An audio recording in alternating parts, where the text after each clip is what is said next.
My name is Wayne Barlow. I have been an author and illustrator for the last 30-some-odd years, and for maybe the last 20 years I've immersed myself in research and an interest in hell.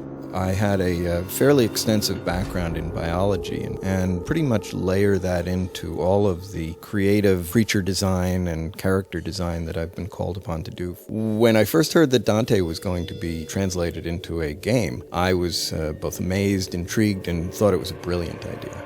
What I was striving for with the creature and character design here was drawing in large part on notions of the surreal, but also because I'm such a lover of history, pulling in a lot of those kind of vague historical references. Gigantism is something that I like playing around with, and in my hell images, it was as amped up as I could possibly make it. In terms of the psychology of human souls as they are imposed on that world, what could be better than to minimize each of them by suggesting that a world is filled with gigantic and kind of foreboding sights.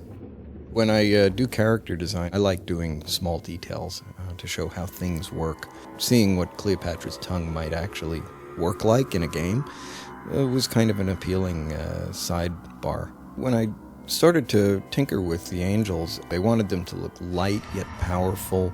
Sweeping curves and those sorts of lines were working for me when it came to the angels, in direct contrast to the more convoluted shapes and forms that were in hell.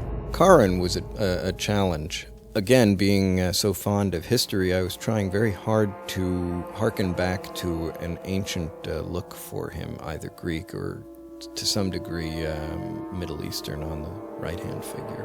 This might actually be my favorite of the approaches towards Charon of the lot. The shapes are working nicely, and I think that it's a rather more inventive approach than some of my earlier ones. I like the idea of something looking absolutely impossible to have come out of that body. To having her open up and just be some over-the-top, ridiculous, organism, it was really appealing to me. And you look at that and you say, well, I have no idea how that could happen. But in the world of film and game, it can. Gee, that's a toss-up. Which do I like working on more, lust or gluttony? I'd probably lean towards gluttony because the design considerations were a lot more abstract. For example, the gluttony level was just amazing and a beautiful rendition of my sketches come to life. This was an earlier look for Cerberus. This was a fun exploration for me. It's a massive character now, and the notion of it disgorging its various mouths, I think this may really have been the first attempt that kind of evolved into what it finally wound up being. It occurred to me with the unbaptized babies that, it seemed a perfect solution to take a placenta and wrap it around and just sort of turn it into an organic fig leaf, if you will. Yes, Midas is endlessly coveting other people's things, so he needs a lot of eyes. And in this case, I was riffing on both medieval and Renaissance and ancient forms in terms of his crown and his collar and beard and all. This is an early take on Minos, and one of the prerequisites was the tail being an integral part of this character and how it wrapped around the central column, I think a specific number of times to indicate levels that people were going to be consigned to.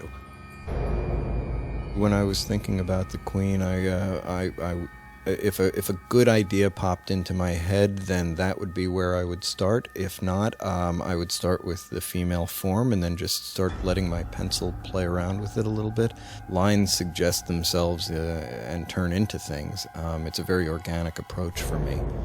Putting a new spin on Satan, that's always tough. Certain conventions needed to be adhered to, but the trick is to sort of visually phrase them in a way that is different. I am hopeful that they will feel that they're not seeing something like what they've seen before. This was a terrific project to work on, and the people that I worked with couldn't have been better to work with.